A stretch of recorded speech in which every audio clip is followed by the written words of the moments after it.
Welcome to the Alain Guillot podcast, a podcast about life, leadership, and money matters. Our guest today is Cheryl Diamond. Cheryl's father was a con artist on the run from the Interpol and many other law enforcement agencies. By age 9, she had lived in more than a dozen countries on 5 different continents and assumed 6 different identities. Now she's sharing her story in her book, Nowhere Girl, a memoir of a fugitive girl. Cheryl, thank you so much for joining us today. Thank you. It's nice to be here. So, Cheryl, your book is like one of these action movies full of twists and turns, and you start the book with your life story at age 4 when your father was already a fugitive. You guys were changing identities and traveling from one country to the other. It almost feels frightening right at the beginning when the police stop you and your father sped away. Sped away. So I wonder if you could start from there. I mean, why was your father a fugitive? Why were you guys having this weird lifestyle? And then we take it from there. Sure, of course. Well, without giving too much away about the book, Nowhere Girl, what happened was about a year before I was born, my father was already on the run from someone who was chasing him. And so he decided that the only way to get my mother and half siblings to safety was to buy fake passports. And so they did, from an underworld fixer in Brazil. And by the time I was born, I was already a fugitive, but also, in addition, I didn't even have an identity because it was registered under false passports on my birth certificate. And so that created later in my life, of course, when I discovered that I was actually a ghost without any home country or any safe haven. And Nowhere Girl is very much the story of something universal, which is searching for our identity and who we are. But in my case, it's magnified because I actually didn't have any safe haven or any proof of my existence. I was born a ghost. So your father got fake passports in Brazil. You are in India. Where are you? I mean, where are your fathers from? Are you Anglophone or yeah? Tell us He's more about. actually Canadian by birth. He's actually Canadian. So Okay. he was born in Vancouver, yes. And my mother is half Luxembourgish, half Italian. But when I was a child, they lied and they told me she was French. I see. So they often lied to me so that I would keep their backstory safe. Right. And then it was only as I became older that they began to tell me the truth. And that's when all the dark secrets began to come out. And as you read Nowhere Girl, the reader will discover things at the same time as I do. So I've kept it all chronological. So it's like going through the story with me, really.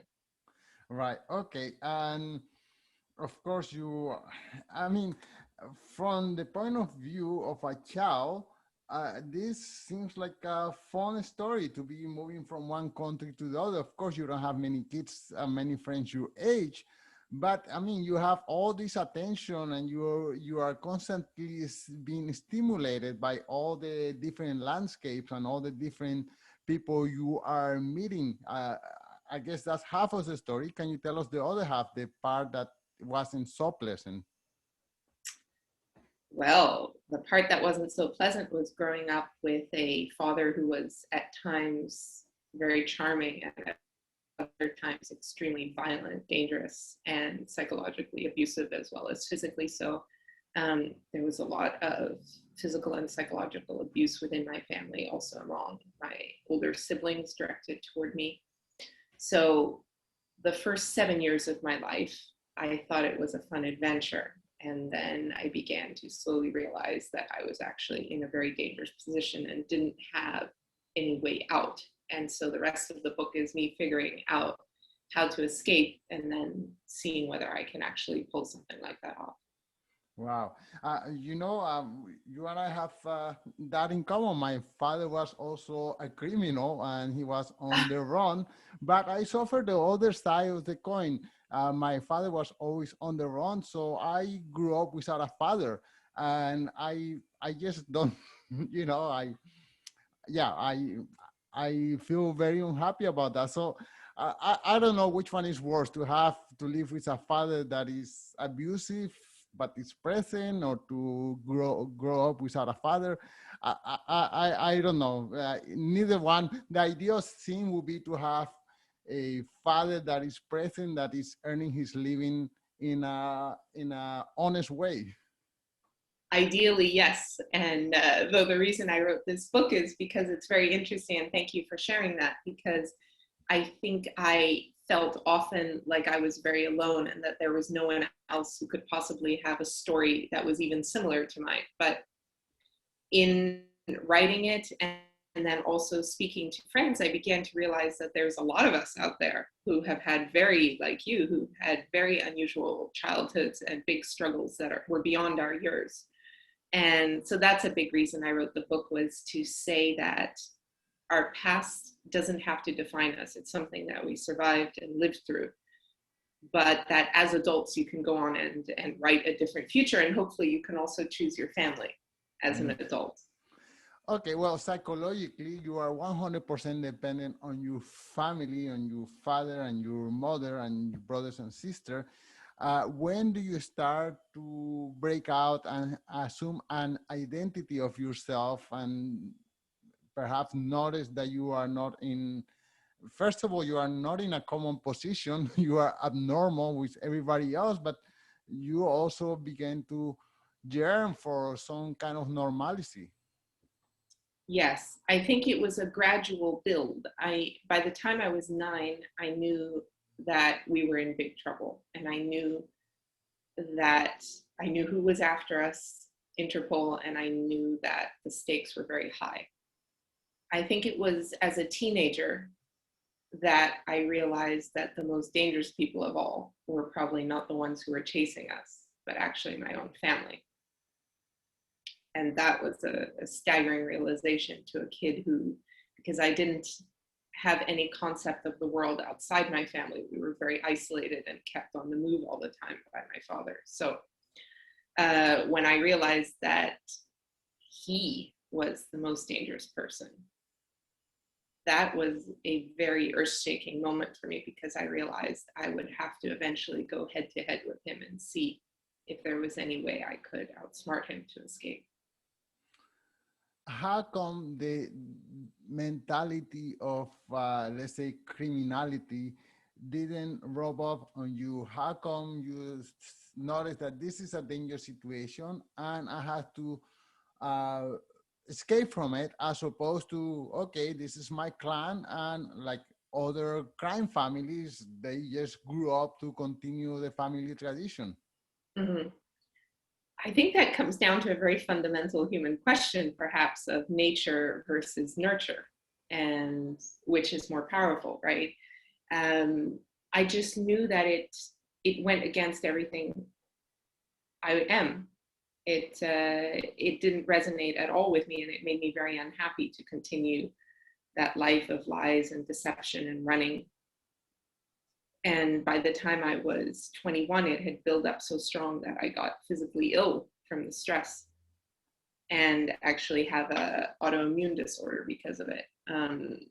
So I realized that it was really a question of life and death for me, that I couldn't carry on that way. It was going to kill me. And so then I really decided it was time to take a stand. So you practically escape from your family. Of course, now they you are an author. You have been modeling, so I assume they know where you are. I don't know the rest of the story. I only read the No, they first two don't chapters. actually. They don't Oh, know where I am. No, no, wow, wow. no. And that was a question that the only member of my family that I'm in contact with is my mother, and because I took her with me when we escaped, and she's a lovely person. We have a very good relationship. But apart from that, no, they don't. And it was something I considered before writing the book, because I was, a lot of friends were concerned what my father might do if he saw the book or if he read it, because he always said that never ever, the first rule of our family was to never ever tell outsiders the truth. And I did. So, but I just decided, no, I don't. If I'm going to continue my life and have a full life, then it means I have to be honest about what happened. And it has been quite freeing. It's been exhausting to write a book. It took me 10 years, and it was very, very difficult at times to write such a personal story, because there's a lot of beauty contained in it, but a lot of pain as well. And but yeah, I just decided, no matter what the consequences, I'm going to write the truth. Wow. Okay, so then how do you assimilate, how you go from this life of being on the run to having now a regular job, having regular hours, having stable friends? What kind of transition happens to you psychologically? It's not easy, I'll tell you that. It took me a lot of time. I pushed myself very hard, because one of the first doctors who treated me because I had a very severe, I still do, autoimmune disorder. And she said, you're never going to recover unless you learn to open up again to people. And so I really pushed myself out into the world, even though other people were something that I feared and had been taught to fear since childhood. So I made a very conscious effort to go against my instincts, to go against what I was taught, and to try and believe. And that ended up saving my life. I have to say that the people I have in my life now are like, they love me more than my family ever could, for sure, because they do so unconditionally. How about the adjustment from your of your mother? She also is same life shift from being on the run to now being with you, or you help her escape. But you know, to her that was her life before. Maybe she gotten used to now to be in a place with regular people around, not on the run. I guess there are some post-traumatic stress, but how is she adjusting? It was also very difficult for her directly. It's been 10 years since I escaped. So at the beginning, I saw it was very difficult for her. She had a somewhat normal life, of course, before she met my father. She had a difficult life because her father was quite abusive as well, which is probably the reason why she chose someone like my father as her husband. And but she at least had some reference to what normalcy is, whereas I was born into it and had no idea. But I think that definitely our devotion, like our love for each other, helped us a lot, even though there were times when I was furious with her for not standing up to my father or not telling me earlier what deep trouble we were in. With time, I can understand that she was at that time very much under his control, and that she didn't know what to do. So now she's very happy, though. She came to Rome for the book launch party recently, about a week ago, and it was lovely to see her. So I can see that it's in the last year or two that she's really beginning to flourish, and that's beautiful to see. Okay, and what can you share with the listeners about your present life? This is not your first book, this is your third book, so you've been out there. First of all, what is it that drove you to become a writer? And then what kind of life are you living right now? With writing, it came as a surprise to me, because I had, and my family stopped school with me when I was 13. So since then, the way I learned was always through reading books. So I always had a very deep love of books and literature. And that was my window into discovering many things, knowledge, the world. And So when I was 17, I decided I wanted to write about my experience in the fashion industry in New York. And that became my first book, which was published when I was 21. It's called Model, a Memoir. And since then, I wrote Naked Rome, which is about the 30 most interesting people I encountered in Rome and their hidden stories. And then now, Nowhere Girl, of course. I think writing is just, for me, a way not only of expressing myself, but with this last book, it was a way of writing myself into existence, really. It was a way of saying, I'm here, and this is a story. I lived through a war that no one even knew about. And it was very important to me to share that with people, especially for people who have had difficult childhoods or who are still perhaps going through difficulties with their family, because the truth is most families aren't normal and most families aren't simple. And I think the fact even of saying normalcy exists may be wrong, because I haven't seen much evidence of it. I think there's good families for sure, but there's always someone quirky in it. And we all go through struggles with identity. So I definitely wanted to write a book about the importance of staying true to yourself, no matter what the circumstances. Great. And what is your life like now? It's surprisingly very good. I was thinking about that this week, how the life I have now is something I would not have been able to imagine at all 10 years ago. I have really loving friends who are like my family here in Rome, and I have my work, which I'm very passionate about. So I definitely still have scars from what I went through, that's for sure. You don't live through what I did and walk away unscathed. But those are scars that I am now aware of. I know where they came from. I keep my demons in front of me. There's a good quote about that, to keep your demons in front of you, because they can only take you down from behind. And so I think the more aware you are and the more open you are about what you've been through, the more you talk with people and share, the better everything gets with time. Right. And out of all the places where you have traveled and visit, what you said about Rome that told you this is my new house, my new home? It was a feeling I had, perhaps because they call it the eternal city, and I think there's a point to that. There's a feeling here that perhaps everything has already happened and people survived it. And it's a constant reminder that beauty exists, because it's an exquisitely beautiful city. So it just does my soul good for some reason. Wow. And that's why I really chose to stay.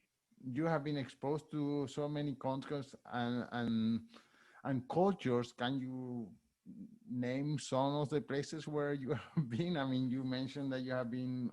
How long do you have? Do you have 3 hours? Yes, yes, a few. Because what happened? So my audience is mostly in the States, and to be honest, many people in the States, they don't even have a passport. To know someone who have been in so many countries, shifted from one culture to another one, is a stark contrast to the life of some other people who, I don't know, they live in Florida and that's where they stay, or in Texas or whatever. Well, I've been to Florida, I've been to Texas. I was raised in India, Japan, China, the Philippines, Indonesia, South Africa, Germany, Israel, Canada. We were briefly in France, but that was very brief. And then the United States, Luxembourg, Italy, and Germany. You break my heart. No Spanish-speaking countries doing that. Oh, well, my parents were in Panama. Panama, okay. Before Perfect. I was born, my father was actually thrown in jail in Panama. And my mother still speaks Spanish because she had to learn it to get him out. Perfect. Okay, Cheryl, this is an amazing story. It really reads like a suspense. The only thing that make it more weird than fantasies that is a true story. I wonder if you could tell us one more time the name of the book and where can people find it? And Sure. are you follow? Is there a place where people can follow you online as well? Yes, for sure. So the name of my book is Nowhere Girl, a memoir of a fugitive childhood. And you can find out more about Nowhere Girl and me through my Instagram account, which is Cher Diamond, Cher Diamond, or on my website, which is CherylDiamond.co. Cheryl, thank you so much for your time. Thank you. It was a pleasure.